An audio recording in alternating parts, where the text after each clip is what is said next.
go. Hut. Hello and welcome to the EdjSports Coach Ranking Show. As you can see, I am not Katie George. She is not with us this week, but I'm your host, Ian O'Connor, Senior Data Analyst here at EdjSports. Be sure to follow us on EdjSports, all social media, Twitter, Instagram, as well as our EdjSports Facebook. If you're watching on YouTube, don't forget to like and subscribe. Hit that button below to join us every week for our EdjSports Coach Rankings. As I mentioned, Katie is out this week. I am hosting, and with me is Frank Frigo, Chief Innovation Officer of Champion Gaming and co-founder of EdjSports. Frank, how did you enjoy the first weekend of playoff, our super wild card? We've got the 7th seed in there this year for the second time. It looks like the 7th seed really isn't even needed in the playoffs at this point. Yeah, I really enjoyed it. I watched a lot of football this past weekend. And, what I think we saw is in a year that's had so much uncertainty and teams with their ups and downs, you really started to see the cream rise to the top in this wild card weekend. So there was a lot of pretty predictable results. I mean, we saw some very, very strong performances. I mean, what Buffalo did was extraordinary, unprecedented, really. And then we had, a 49ers Cowboys game that had a lot of drama. So that was really the one that probably kind of had the most suspense to it this past week.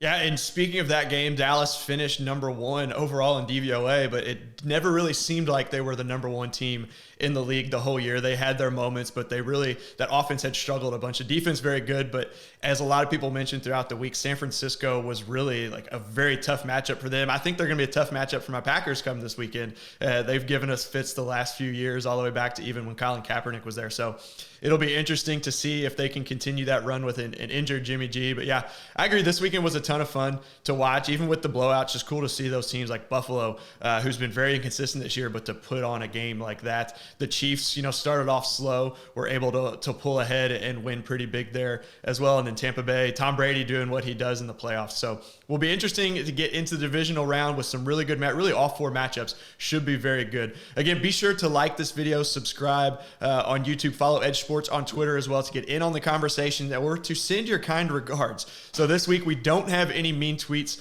from last week. Everyone, I guess, agreed with us again. I know we didn't put out any full rankings, still holding on to those final rankings until just before the Super Bowl. I believe it's Wednesday, February 9th. We'll have those out. But we're going to start off this week by having Frank talk about his risky business column, the latest column he did this week that broke down some of the most interesting decisions made in the 49ers Cowboys game we just mentioned. Ended up being the best game of the week. Frank does a risky business column every week for us here at EdjSports, kind of diving deeper into some of the biggest decisions and biggest controversies or talking points from the prior weekend. So Frank, you want to talk to us a little bit about that and kind of just dive in and talk about the numbers and what you discussed this week?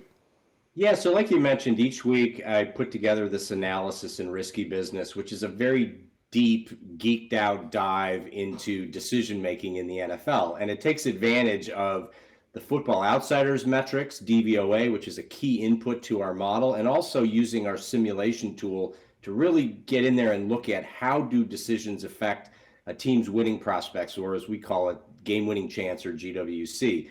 So this week I talked about this dramatic ending to the Cowboys 49ers game. And everybody's talking about this late execution where Dak Prescott sprinted with the ball and the official couldn't get to the ball in time and they couldn't get that last playoff. And undoubtedly it was costly. It could have been better execution for sure. We think that had the Cowboys had one more crack at the end zone from the 24, it may have been worth something into the 10 to 15% GWC range. So not trivial. Obviously, this was worthy of some scrutiny. But something happened a little bit prior to that, which was a deliberate decision by Shanahan and the 49ers when they had the ball on the Dallas 49-yard line with a 4th and 1. This is a highly leveraged decision where they're already in a pretty dominant position, but if they can convert that first down, their GWC skyrockets up, and their risk isn't really that great. If they lose possession there, the Cowboys still have to score, and even if they do, there's potential for a residual possession by the 49ers. So when you plug this into the model, this is a whopper of an error. It costs 17% in win probability, and Shanahan missed it. And so what they ended up doing is lining up and did this classic weak proposition of let's see if we can get him to go offside. And if we lose 5 yards on a delay of game, it doesn't really affect our punt very much. So what did they do? They turned a 4th and 1 that they should have gone for it into a 4th and 6, and then of course punted the ball. But the most interesting thing is that even at the 4th and 6, this was a clear go. But although not by 17%, it goes down quite a bit. Right. But they really botched this one. So it seems a little unfair that the Cowboys, I mean, of course they lost and the spoils go to the winner, but it seems a little unfair that Shanahan escapes this one when he made such a poor decision at a key moment. Yeah, and you mentioned the fake delay of game to try and, or the fake, like you're going to go for it, I like to call that the Joe Judge. Seems like he did that all the time the last couple of years in New York, and it never worked. But yeah, you mentioned too the residual possession potentially for San Francisco. I believe both teams had all 3 timeouts at that point too, so there was a real strong chance with 3 timeouts plus the 2-minute warning to get that back. And that 17% error ends up being obviously the number 1 error of the entire week. It's actually the 2nd biggest error of the entire season that we tracked here at EdjSports. So just a whopper of an error, a slam dunk, but not everyone agrees that that is a slam dunk. So there was someone who kind of disagreed with that, Ahmed Fareed, who is with NBC Sports. And we kind of responded on Twitter saying, hey, it's not just about, risking, a bunch and like taking what you're given. The risk you mentioned, Frank, was so much lower, only 6% in failure to gain 21%, making that the required conversion rate only 22%.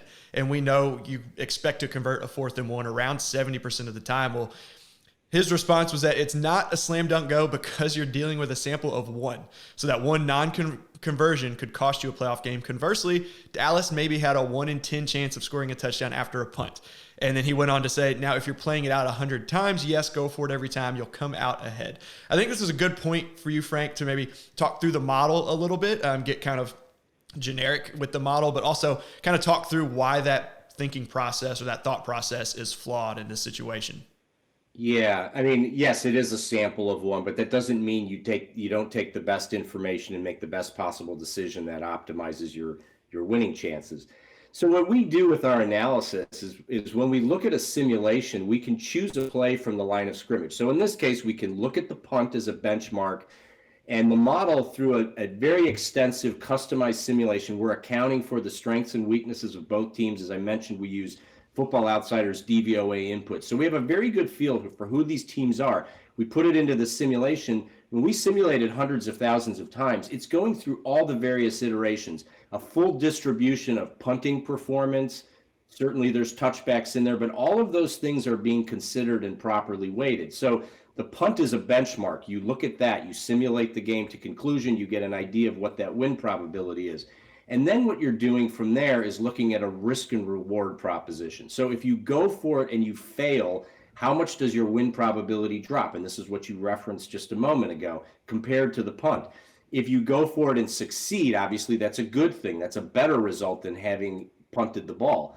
So you look at that ratio, and we can get a very good idea through the simulation of what that ratio looks like. But this is really a pretty clear decision. As you mentioned, an average NFL team in a midfield type of situation on a 4th and 1 is going to convert that somewhere around 70% of the time. And just looking at the simplified risk and reward, the bar is so much lower than that.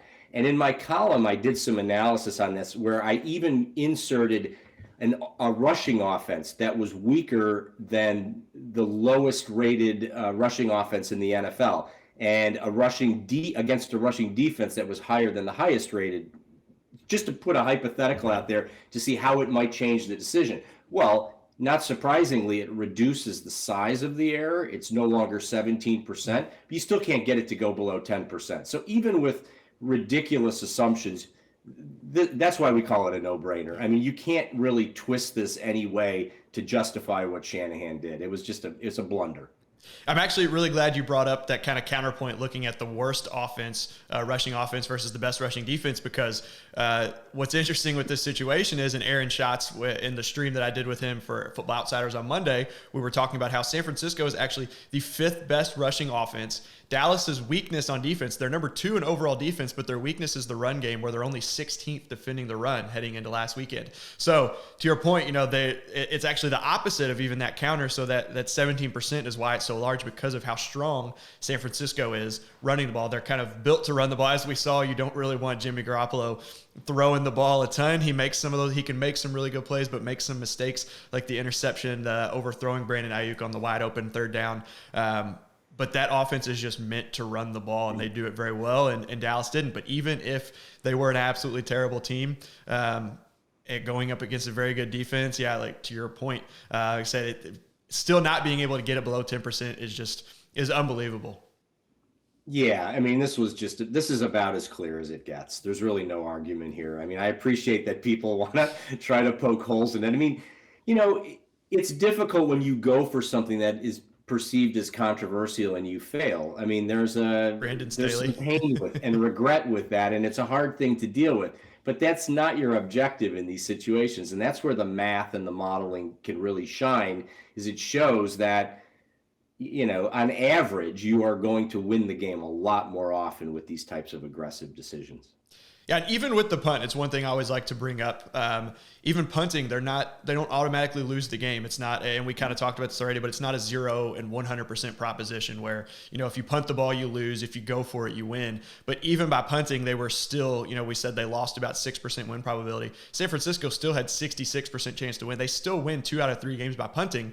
But by going for it, they win 4 out of 5 games. So it's obviously a little bit better, but we're not saying, and I always like to make that known to people watching and listening to the podcast and the shows, that we're not saying they lose by punting. They're still favorites to win that game when they punt the ball. So yeah.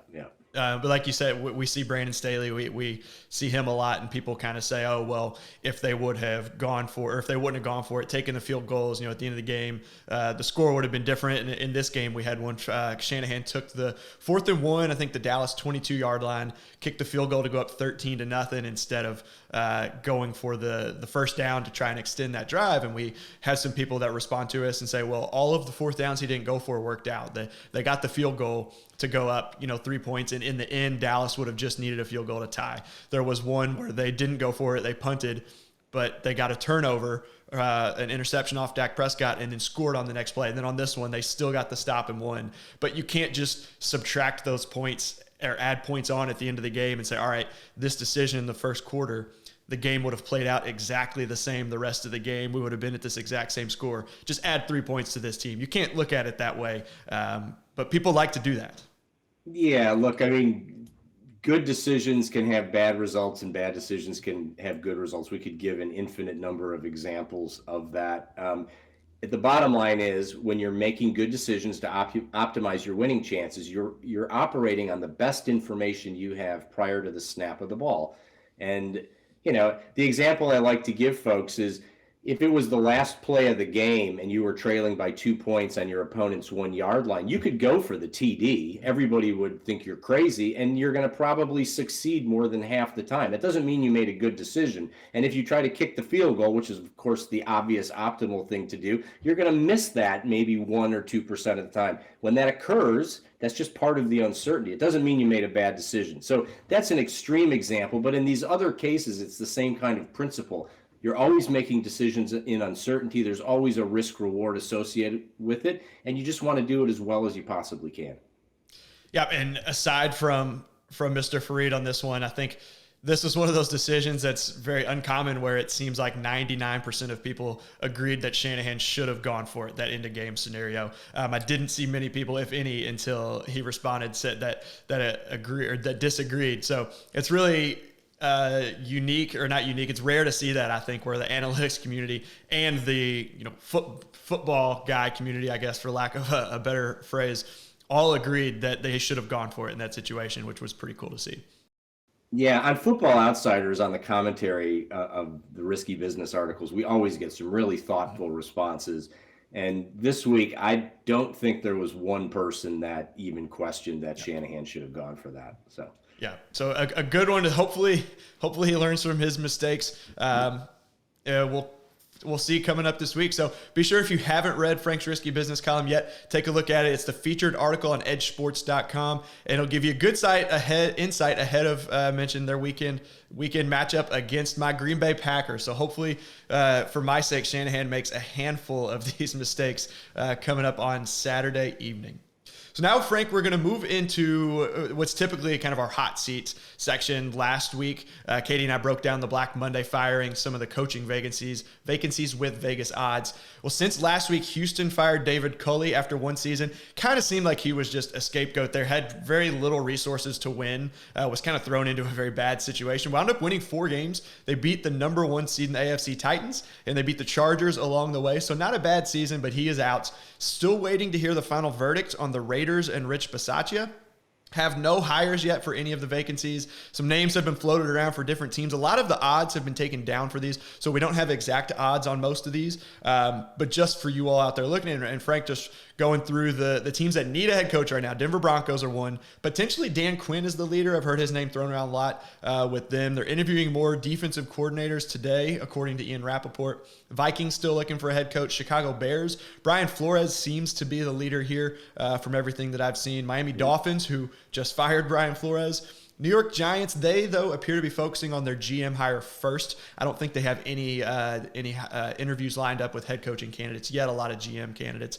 Jacksonville Jaguars, last check, Bill O'Brien was leading with Byron Leftwich, the former Jaguar, very close behind there. Houston Texans just mentioned. And then Las Vegas Raiders, mentioned, still waiting on Rich Bisaccia news. What's very interesting here is the one head coach vacancy that Bet Online has odds for is the Raiders, and they're the one that isn't even a vacancy yet. But interestingly, they have Jim Harbaugh plus 200 as the slight favorite. It's closely followed by Mike Tomlin at plus 300, which is surprising that they've got him so high to leave Pittsburgh and go to Las Vegas. Rich Bisaccia, number 3 at plus 400, and then Doug Peterson at plus 500. Not really surprising. 3 of those 4 guys have NFL experience, with Doug Peterson winning a Super Bowl in Philadelphia, obviously Mike Tomlin winning a Super Bowl, Jim Harbaugh having success with the 49ers.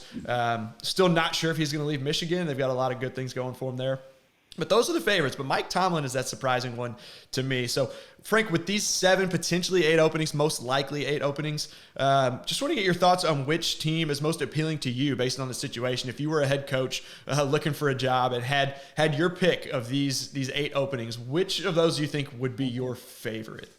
I think my favorite would probably be to go to the Raiders if I was going to be a head coach. But I would say that the one in that group that seems to have an administration and an ownership that's really embraced analytics early on are the Jaguars. And I feel like they've never really put a coach in that position who is sort of in that top tier of kind of analytics innovation. So I'm going to really be curious to see what they do, because they were one of the earliest ownership groups out there to start thinking about the kinds of things that we talk about around analytics and decision making. And with a quarterback like Trevor Lawrence, obviously you've got a really good young quarterback, tons of potential, could be very good, just need to build around him. I think I've kind of gone through this, and we've talked about this question on a couple of different shows and streams. Denver is a really good one for me because really all they need is a quarterback. There was all the talk last year about Aaron Rodgers going there, Russell Wilson potentially available. That's a tough division, though, is kind of the thing against going there when you've got Kansas City with Andy Reid, Patrick Mahomes, who are going to be good for a long time, it seems. The Chargers, Brandon Staley, for all his criticism for his aggressiveness this year. I know we liked it. A lot of people didn't like it. I think it kept them out of the playoffs. But with Justin Herbert, they've got a good team there. So the Broncos have a really good team. Just a tough division to compete in. But yeah, Jacksonville is I think, a lot of people think is probably one of the best available. To your point, very analytically minded down there. And with Trevor Lawrence, I think is a good pick. So along those lines, you mentioned them being an analytical kind of ownership group. Which team do you think needs a more analytically minded or progressive head coach that could maybe benefit the most? Obviously, Jacksonville. If it wasn't Jacksonville, is there another one that you think could maybe be the best fit? I know it seems like every team could use a coach like that that's going to utilize analytics.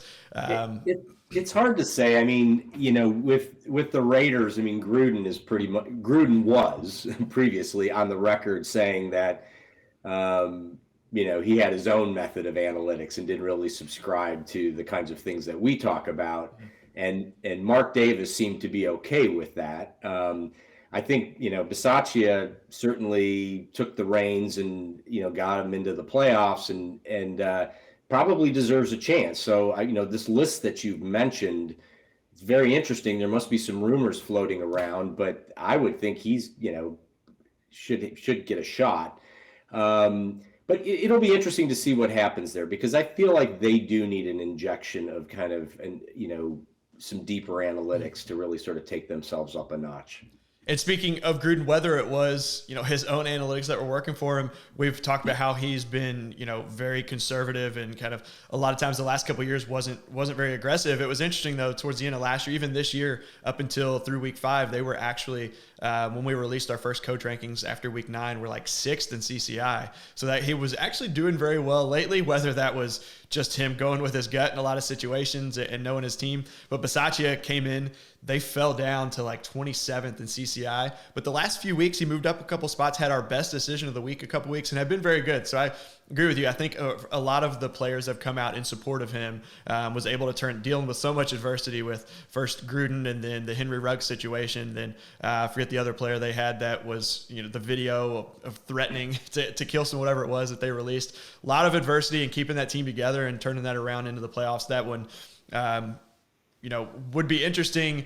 I think, like you said, Bisaccia deserves a chance there based on what he did, but I have a feeling they're going to end up maybe hanging on to him, maybe not as a head coach, but bringing someone else in, maybe a higher profile name. So we'll have to wait and see. Like you alluded to, maybe some rumors out there with BetOnline having those odds out there when they haven't even really officially fired Rich Bisaccia yet. So it'll be interesting. But as far as coaches or teams that need a more analytically minded coach, maybe, I think Denver, again, is one just due to the competition in the division. Brandon Staley, the best coach in fourth down decision making this year. Andy Reid, we know what he's done in the past. Last year has been very conservative with that team. Going to have someone as well as with a good team that can really put this team in the best position to win against those types of opponents you got to face twice a year, 4 times between those two, as well as the Raiders, a playoff team. The 6 games against near playoff teams or playoff teams from this year that should be pretty good. So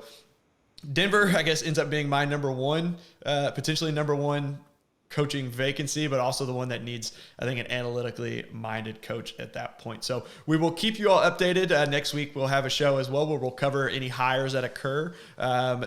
Don't necessarily expect one to happen in the next week, but you never know. And any other rumors, if the odds, we can get some updated odds as well. He's decided to challenge his play. He has tossed down the red flag. And now it's time for our challenge flag portion of the show. This is where we talk about a decision that a coach made that we don't necessarily agree with, throw the challenge flag on them, and explain why we don't agree with the decision they made this weekend. So going to start with you, Frank. Who are you going to throw your challenge flag on this week? Well, I'm going to have to throw it on Andy Reid for an early offensive possession, midfield, 4th and short, that the Chiefs somewhat uncharacteristically got a little bit conservative here. So it's interesting because Reid, if you look at, for instance, the Football Outsiders Aggression Index, historically over the last, however many years, Andy Reid has improved quite a bit. I mean, he was kind of an old school coach there for a period of time, his days back in Philadelphia for sure. But more recently, he is definitely very tuned into analytics and very tuned into these kinds of decisions. I think what may have been going on here is that it's an early possession of the game. He knows their team is a clear favorite, and I think he's just trying to stay the course, just feeling like when the game plays out, they're going to win. He doesn't want to do anything that would rock the boat. We still think this cost him about 4% on average, but can't be faulted too harshly. He's been doing a very good job in general, and of course, this Chiefs team has a very powerful offense. They flexed their muscles this game and really took home a pretty easy win. Yeah, and I think, Frank, you and I actually talked about this on one of our coach ranking shows or an interview we actually did last year leading up to the Super Bowl, how Andy Reid, it seems a lot of times early on in the games, we'll have, a 4th and goal at the 2-yard line or something, kick the field goal, like to your point, knowing, hey, I know I've got the better team. We're a favorite.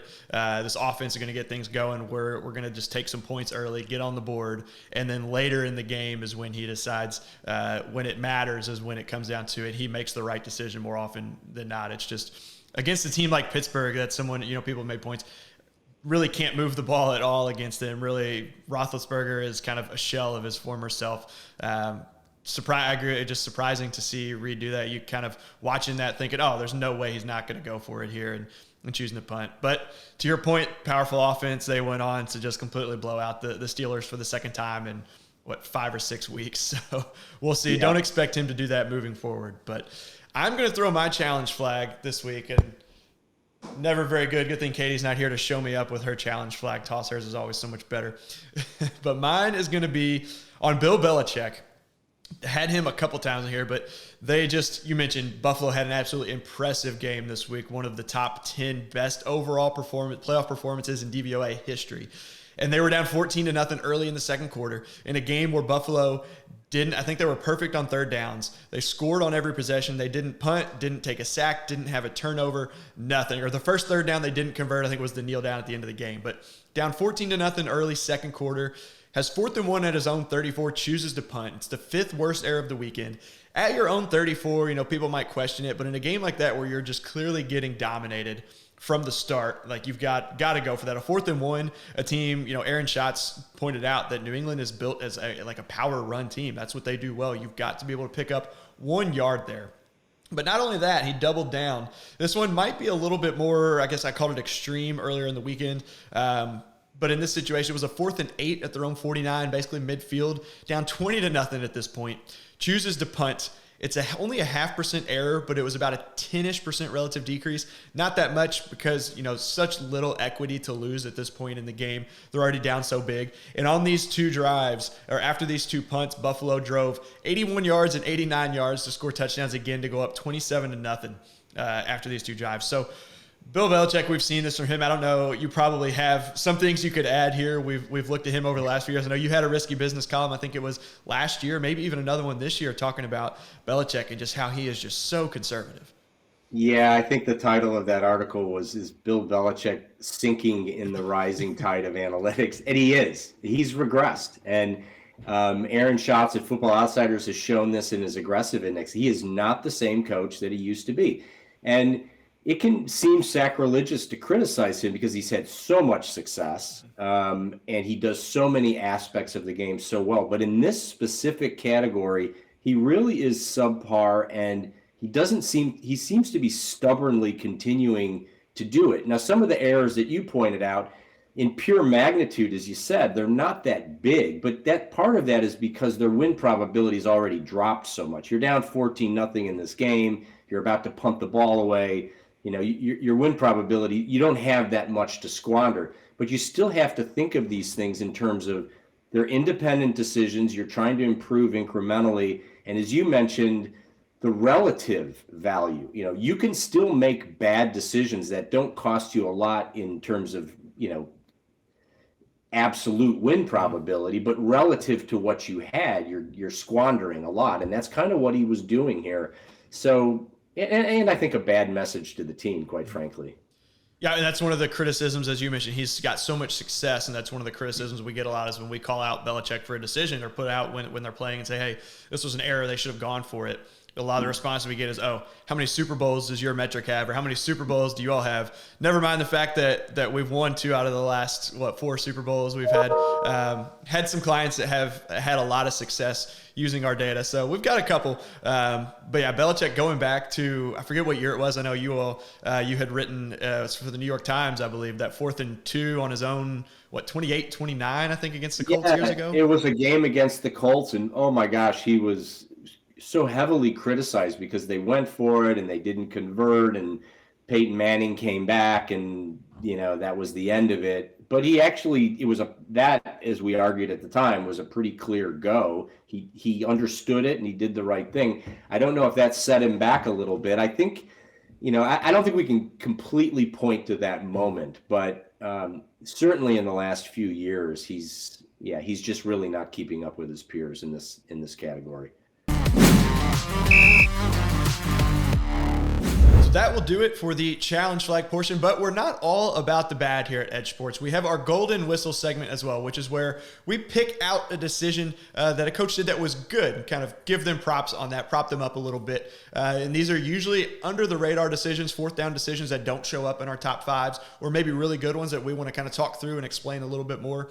This week, we don't really have any fourth down decisions. Our top five best fourth down decisions ended up being a top three this week. The best one was only about 2.3%, so pretty straightforward, obvious goes. So this week, I'm going to go kind of off the beaten path a little bit. I'm going to go with Kyle Shanahan. So Kyle Shanahan gets the golden whistle this week for the opening drive of the game. Despite the errors he had in this one, we mentioned he got 3 of our top 5. That 17% error, that was huge.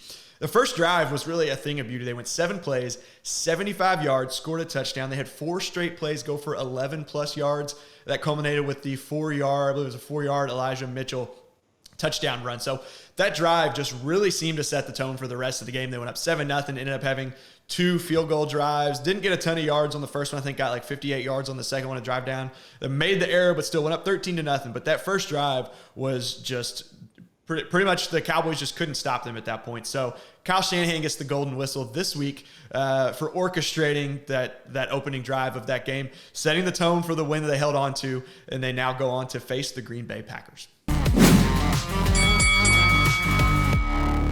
Lastly, we're going to pick our divisional round coaching head-to-head matchups. So these are the matchups that we're most looking forward to see. These typically don't have anything to do with storylines. At this point in the season, there's pretty much a storyline for every matchup. We're down to the final 8 teams. We've got 4 games left, 2 on Saturday, 2 on Sunday. Frank, which head-to-head coaching matchup are you looking forward to the most in the divisional round? I think the one I'm looking forward to the most is probably Arians and McVay. This is kind of intriguing because these are both somewhat unpredictable coaches. Sometimes they're very aggressive and look like they really get it, and and sometimes you see something very different. So it'll be interesting to see who shows up, and it's going to be a good matchup in general. But I'm going to be really curious to see how they both perform in the if we get into some highly leveraged close game situations. Who's going to be more likely to make a gutsy call and a calculatedly correct call?